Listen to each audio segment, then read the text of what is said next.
মতে ভগৱন্তে বচন বুলিলা যেন মতে দেখি হবে আদেশ কৰিলা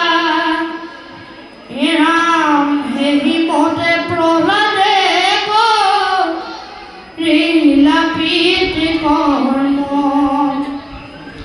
গতি পাইল বুলিয়াতে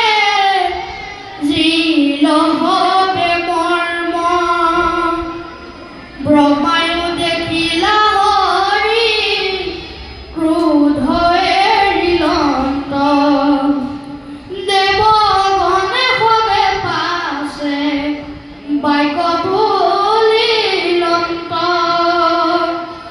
হে দেৱ দেৱ ভগৱন্ত নাৰায়ণ জগতৰে সাক্ষী তুমি জানা হবে মন সমস্ত লোক কৰিতো সন্তাপ দিলে তজু হস্তে পাপি হেৰ আখি পৰিলে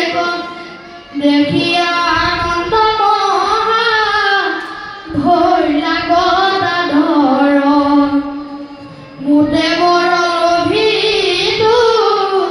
দৈত বৰ বৰ কৃষ্ণ কৃপালু বাপাই সমস্ত ইয়াতে পাঠত কৈছে যে শুনিও নিষ্পাপ তই পৰম মহন্ত তোৰ পিতৃ মহাসুখে পবিত্ৰ ভৈল কাৰণ ভগৱানৰ হাতত তেওঁ নিধন হৈছে আৰু যি মোৰ হাতত নিধন হয় তেওঁ মুক্ত হয় বুলি কৈছে ভগৱানক কোনোবা যদি বৈৰভাৱেও চিন্তা কৰে ধ্যান দি শুনিব তেওঁৰ গতি হয় কাৰণ শিশুপাল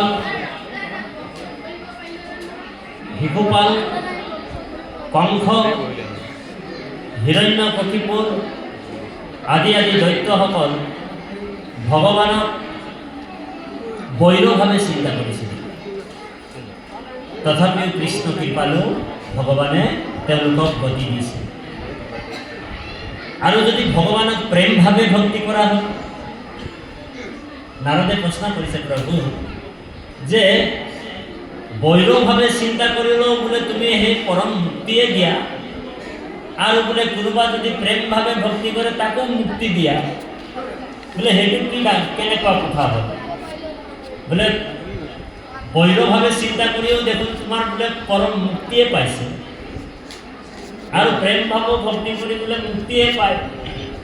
অকণমান প্ৰেমভাৱৰ ভক্তিটো অকণমান বাঢ়িব লাগিছিলে কিবা এটা পাৰ্চেণ্টেজ তো ভগৱান কৈছে যে এইটো বোলে মোৰ ভক্তসকলক মই কেতিয়াও পক্ষপাত কৰিব নোৱাৰোঁ